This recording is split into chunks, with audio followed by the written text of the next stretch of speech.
Bonjour, mon nom est Lynne Pion, puis comme je vous ai mentionné hier, je vais vous parler aujourd'hui des réactions possibles des enfants endeuillés. On se concentre un peu plus sur l'île verte, mais c'est bon pour tous les enfants endeuillés. Il y a différentes réactions physiques possibles, hein. Ils peuvent avoir des maux de ventre, avoir moins faim aussi, une perte d'appétit, euh, de l'insomnie créée par un peu d'anxiété. Puis tout dépend de la façon qu'ils ont appris le décès de la personne qu'ils aimaient. Puis tout dépend de la façon du décès. Si c'est un décès accidentel, l'enfant n'a pas pu se préparer, ni la famille. Le choc est plus grand. Puis quand c'est une maladie, c'est différent. On peut s'y préparer, mais on n'est jamais vraiment prêt. Donc, puis les enfants ne sont pas toujours non plus impliqués dans la maladie d'une personne. Donc, ils ne sont pas toujours au courant non plus de ce qui se passe. Euh, il peut y avoir aussi des réactions que je dis sociales, dans le sens que l'enfant euh, peut avoir le goût de s'isoler, de ne pas parler de ce qui s'est passé ou de ce qui se passe à la maison, du deuil qui se vit à la maison. Il peut régresser au niveau scolaire. Euh, dans, Puis c'est pas nécessairement tout volontaire, tout ça, là. C'est que dans sa tête, il se passe plein de questionnements.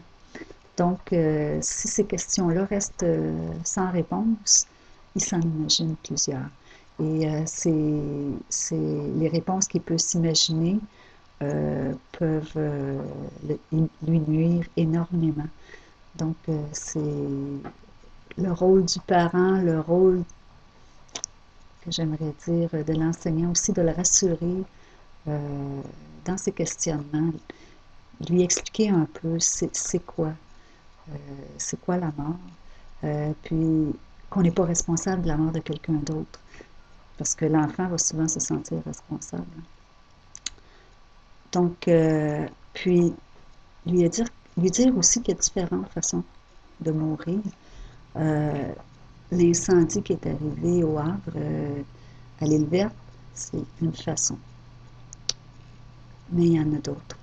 Puis que quand on est mort, c'est pas qu'on dort pour toujours, hein. Parce que ça, se faire dire ça peut créer chez l'enfant une crainte quand il arrive tout seul dans sa chambre pour s'endormir, d'avoir peur de dormir, mais pour toujours, puis de ne plus se réveiller. Donc, il faut faire attention aux mots qu'on utilise quand on parle de la mort aux enfants. Il peut aussi avoir un réflexe de protection, un peu comme les parents en ont un envers lui. Euh, Parce que l'enfant voit ses parents tristes ou ses grands-parents tristes, puis il ne veut pas déranger parce qu'il y a certains milieux qui ne parleront pas de ce qui se passe en pensant protéger l'enfant. Mais l'enfant, paradoxalement, il peut faire exactement la même chose. Garder pour lui toutes ces questions pour protéger le parent ou le grand-parent qui est endeuillé. Parce qu'il va se dire, il en vive assez comme ça, je ne les dérangerai pas.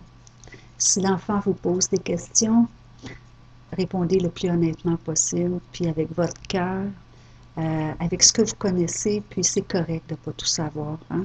On n'est pas la science infuse personne, donc il a le droit de savoir qu'on ne sait pas tout. S'il pose des questions, validez la question, parce qu'une question d'enfant n'égale pas automatiquement une question d'adulte. Donc, informez-vous, c'est quoi que tu veux vraiment savoir?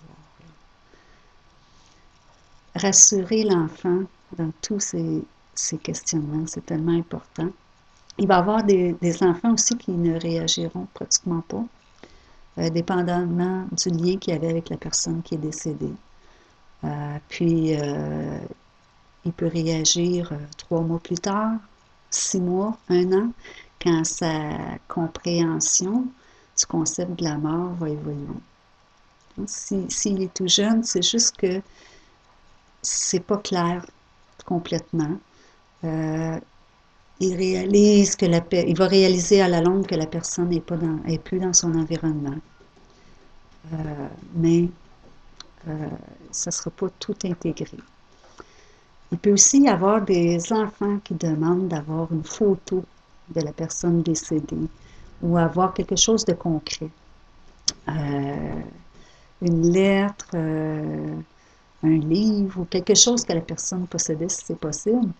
Donc, s'il en fait la demande, là, puis si c'est possible, offrez-lui.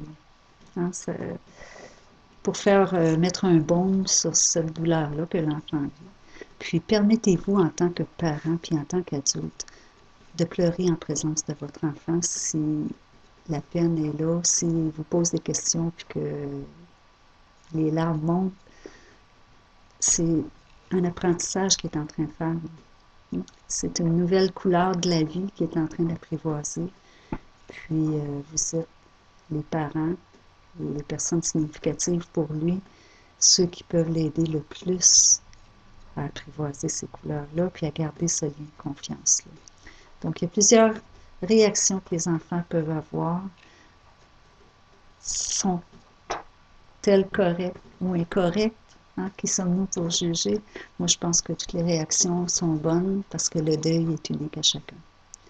Donc, c'est aux parents qui connaissent leur enfant de voir si à un moment donné, dans le temps, ils sont inquiets par ces réactions-là, de consulter un professionnel. Si vous avez des questions suite à cette vidéo-là, puis suite au texte que vous allez lire, ça va me faire plaisir de faire une nouvelle vidéo pour y répondre. Puis, si vous êtes intéressé à m'inviter dans votre coin, que ce soit partout au Québec, ça va me faire plaisir aussi d'aller vous rencontrer pour démystifier comment aborder la mort ou le deuil avec les enfants, puis apprivoiser les couleurs de la vie.